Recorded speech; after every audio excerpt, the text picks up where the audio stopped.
What's up, YouTube? This is H1 here, and today I'm going to show you how to downgrade your iDevice from 4.2.1 or 4.3 to 4.x, whether it be 4.1, 4.1.1, 4.0, whatever, you get the deal. So, this is for Windows users only. I'm remaking this video from the old video that I've made where I just stuck my video camera in front of a computer and kind of went from there. But today I'm remaking it using my iMac using Parallels, so I could use ScreenFlow to actually record it, so you get some nice clear footage here. So what we need for this is your iDevice, of course, your computer, and your cable. Now, this version is different from the Mac version. If you want to do this with a Mac, click on the annotation right here, and that'll take you to the Mac version of this because it's a little bit different and easier in my opinion. So, let's get started. So the first thing you want to do is plug in your iDevice here. Now, if your iTunes doesn't automatically sync and back up your iDevice, you can do so manually by right-clicking on your device and choosing Back Up. So while it's backing up, what we're going to do here is go on to the internet to download some things. So I'm going to put this link in the video description. This is where you're going to get your IPSW files from. So you see here, iPhone, iPod Touch, iPad, Apple TV. Don't worry about the iPad one. What we're going to do here is in this drop-down menu here, you're going to find your device and what firmware you want to downgrade to.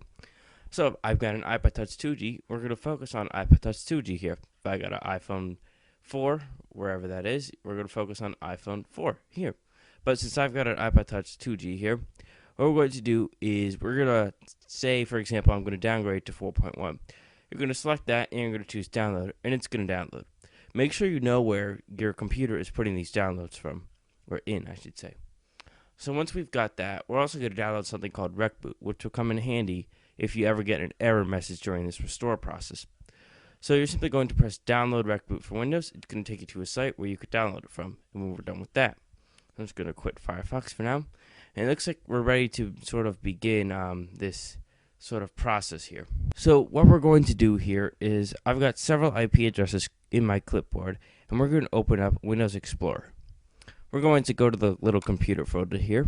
You're going to see local disk C. Double click on that, then Windows, and then scroll all the way down to System 32. Open up that and you'll see drivers, and go to etc, and you see all this stuff here. So what we want to focus on is hosts. Double click on that, and you will see this box come up with applications you could choose to open it with. Now yours will be a lot simpler than this. Mine is just combining the applications from Mac with Windows because I'm running Parallels. So all we need to do is open it with Notepad right here. You'll see all this stuff. So you're just going to press enter after the last line and paste in these two IP addresses here. Most likely the first one will work, but just in case it doesn't, we need the second one. Now keep in mind that this may require SSH blobs for some devices, but for many devices it actually does not require SSH blobs. So if you have Windows XP, you could just press Ctrl S and begin the rest of the video. However, if you have Windows 7 or Vista, like I do, what you need to do is press Ctrl A to select all the information, then press Ctrl C to copy it, and then close out this file. Don't save it. What you need to do now is go into the Start menu, go to All Programs, and go to Accessories, and then under Notepad, right-click and choose Run as Administrator. Press Ctrl V to paste in all the information there. Now we're going to save it in the same directory by going to File, Save As. Then on the sidebar here, we're going to look for Local Disk, Windows. Scroll down to System 32. And then Drivers. And then ETC. And we're going to save it as HOSTS, all lowercase. Save file type, all files. Choose save. It's going to ask you if you want to replace it. Choose yes. We are done modifying the host file. We can go ahead and begin the actual downgrade process itself. So open iTunes back up right here. And what we're going to do is put your iDevice into something known as DFU mode. So in order to do that, what we need to do is slide to power off the device. So I'm going to do that right here. I'm going to wait for mine to power off. And what we need to do here is hold the sleep button for 3 seconds, then continue to hold the sleep and home for 10 more seconds, then release the sleep, and then keep holding the home until iTunes gives us a message. So let's do that right now. So 1, 2, 3.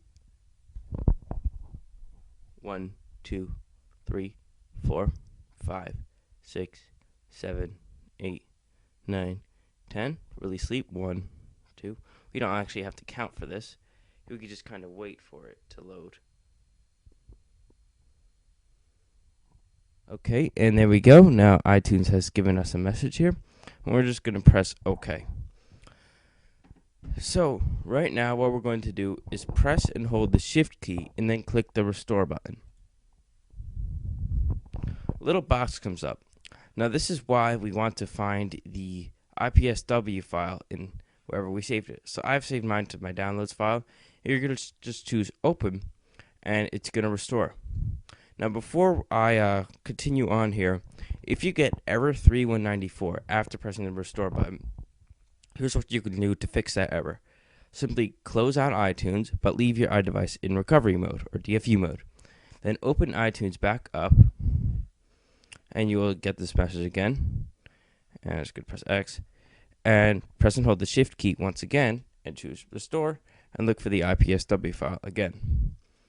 Now, if you get an error 1500, error 1602, error during the actual process itself, there's a cool feature, or a cool program I should say, known as Recboot, which I told you about earlier. So we're going to find that. I saved mine in my downloads, right there, Recboot, and we're going to right click on it and extract it. And we're going to extract it to the same directory. Just makes things easier. In the Recboot folder here, you're going to see a bunch of things. What we need to focus on is exit. We're going to double click on that, choose run, and the command prompt window will come up. And it's actually going to take the iDevice out of recovery and put it back to normal. So now, as you can see, my iDevice is booting back up to normal. So, that's about it. I hope you enjoyed this video. Please remember to favorite, comment, rate, subscribe, and I'll see you guys later.